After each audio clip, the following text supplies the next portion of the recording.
Olá, eu vou falar agora sobre entrevista psiquiátrica, sobre avaliação psiquiátrica e poder falar um pouquinho dos componentes dessa avaliação psiquiátrica. Vou falar de uma maneira, numa linguagem mais simplificada possível. Óbvio que eu não vou conseguir dar conta num vídeo de tudo que esse tema engloba, mas vou tentar fazer um bom resumo, especialmente para os médicos, psicólogos que trabalham com a avaliação psiquiátrica. Quando a gente fala em avaliação psiquiátrica, é fundamental a gente pensar que ela tem alguns componentes. O primeiro é a entrevista propriamente dita, a anamnese, né? A anamnese é essa coleta da história, das queixas, dos sinais, dos sintomas que uma pessoa apresenta, e aí vai buscar um profissional de saúde mental para poder apresentar um pouco dessas queixas. É muito comum o médico ou o psicólogo argumentarem: o paciente ele traz uma série de eventos, de fatores desencadeantes, de estressores de vida, da própria história de vida dele, de um jeito anacrônico. Traz conforme a maneira como ele vai contando e entendendo a sua própria história. E é importante, eu lembro de um professor que ele falava muito para mim, a pessoa que está em sofrimento ou em adoecimento mental, ela tem todo o direito de contar a sua história na sua versão, numa ordem que é ao bel prazer dessa pessoa. O médico é que tem que buscar não se desorganizar nesse processo, compreender essa singularidade de como o sujeito traz a história e muitas vezes conversar com essa pessoa e falar qual é a maneira que você consegue semi-estruturar ou estruturar essa entrevista para que você entenda, porque obviamente às vezes num primeiro encontro é muita informação, mas é importante que esse primeiro encontro ele seja eficiente, que você de alguma maneira consiga capturar qual é o quadro prevalente, mesmo que sindromicamente. Então é muito comum as pessoas abandonarem o diagnóstico sindrômico e ele é fundamental para eu estruturar o meu raciocínio diagnóstico. Então, por que eu estou falando isso? Na avaliação, na entrevista, na anamnese, é importante que você primeiro veja o nível de organização do seu paciente, dessa pessoa que está buscando ajuda, na verdade, né, desse sujeito.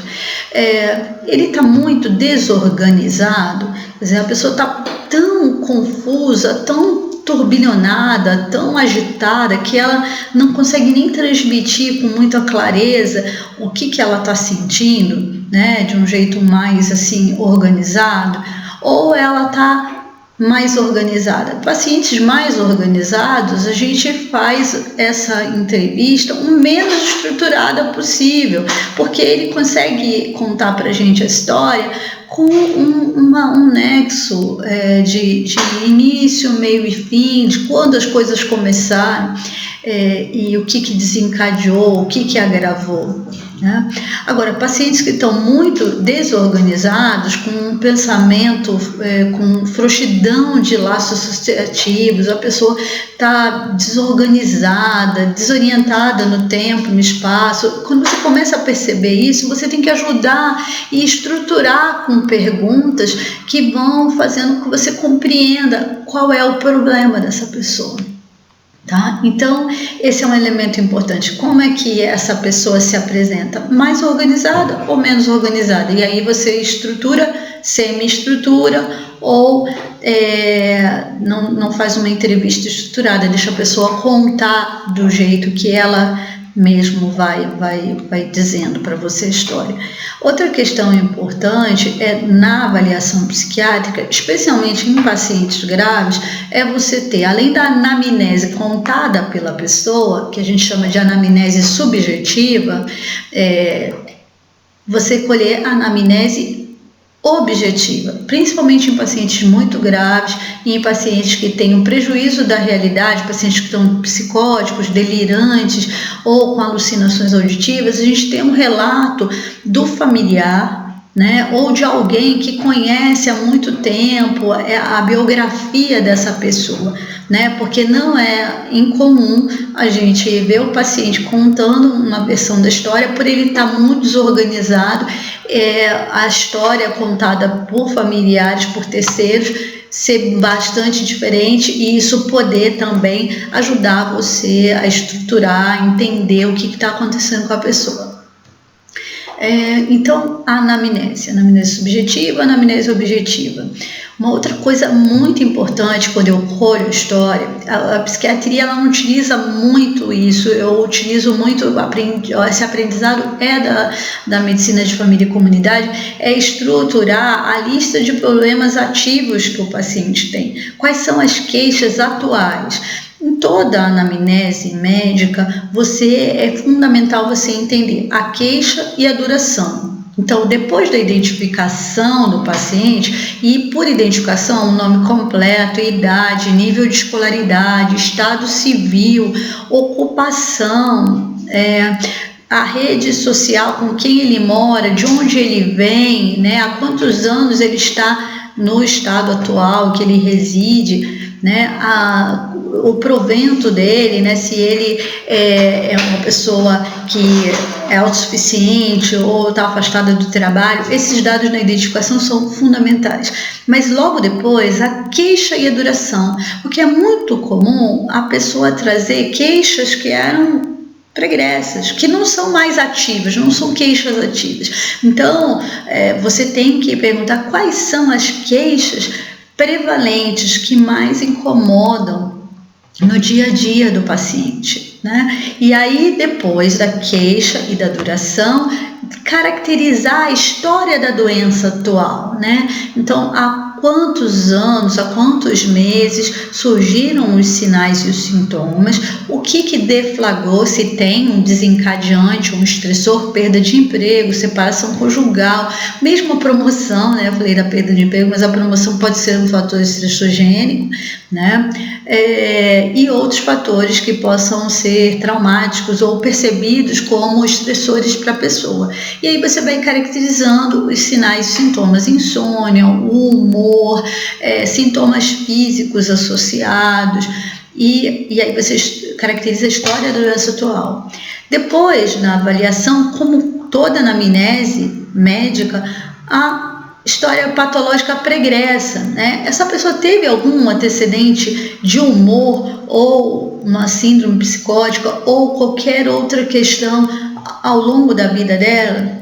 Na infância, na adolescência, cirurgias, doenças físicas, ela teve algum antecedente, anemia falciforme, ela é portadora de anemia falciforme, de hipotireoidismo, porque doenças orgânicas podem cursar com sintomas psiquiátricos associados, né?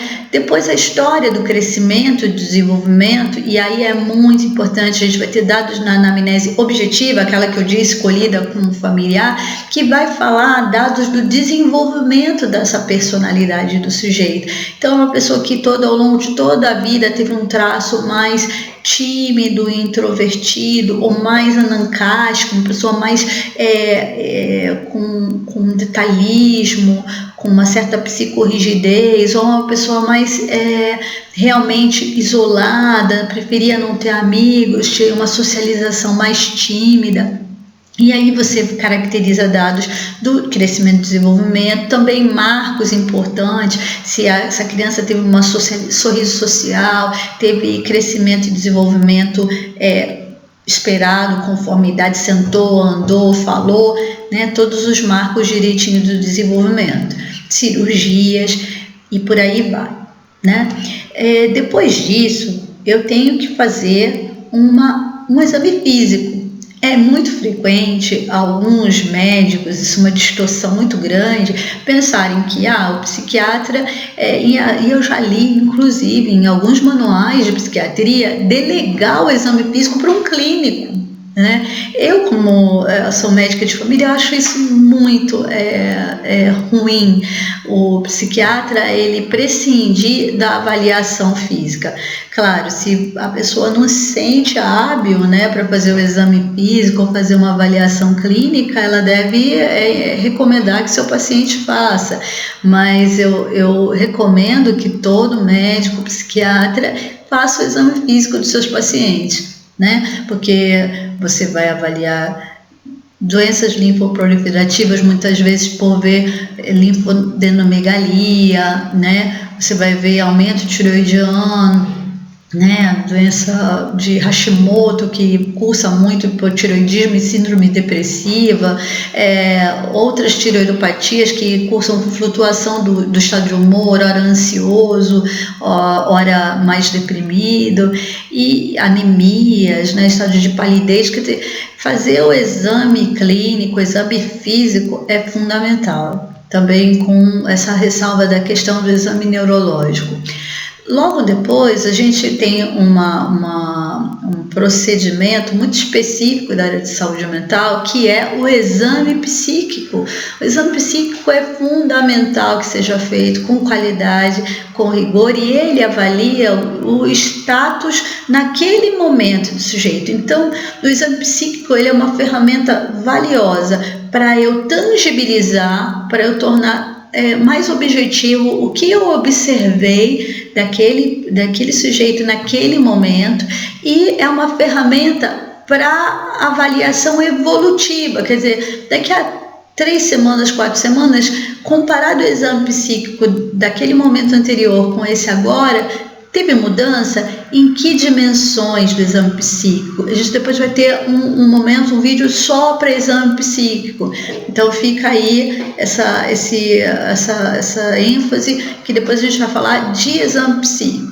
E aí, com base nessa avaliação da anamnese subjetiva, objetiva, com todos esses detalhes que eu falei do exame físico e do exame psíquico, eu vou ter algumas hipóteses diagnósticas, que idealmente a gente já faz o diagnóstico sindrômico. Muitas vezes eu já tenho elementos para pensar mesmo quais seriam os principais diagnósticos, numa linguagem, numa nosologia psiquiátrica, que também a gente fala mais adiante, e aí também, com base nessas hipóteses, fazer um plano de cuidados, né? Com base naquilo que são os problemas mais ativos, fazer todo o aconselhamento também da psicoterapia, avaliar sob medida qual modalidade de psicoterapia é mais ajustada para aquele perfil de paciente, né? De acordo com os dados da literatura, o que é mais indicado, e aí também trabalhar com a família. Pedir alguns exames complementares, né, para descartar doenças físicas que possam causar síndromes de humor ou síndromes psicóticas, e por aí vai.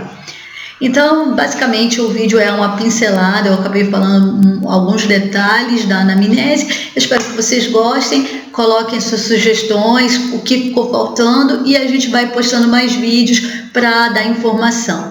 Essa proposta do blog Psicointeração, Universo da Psiquiatria. Um grande beijo e até o próximo contato.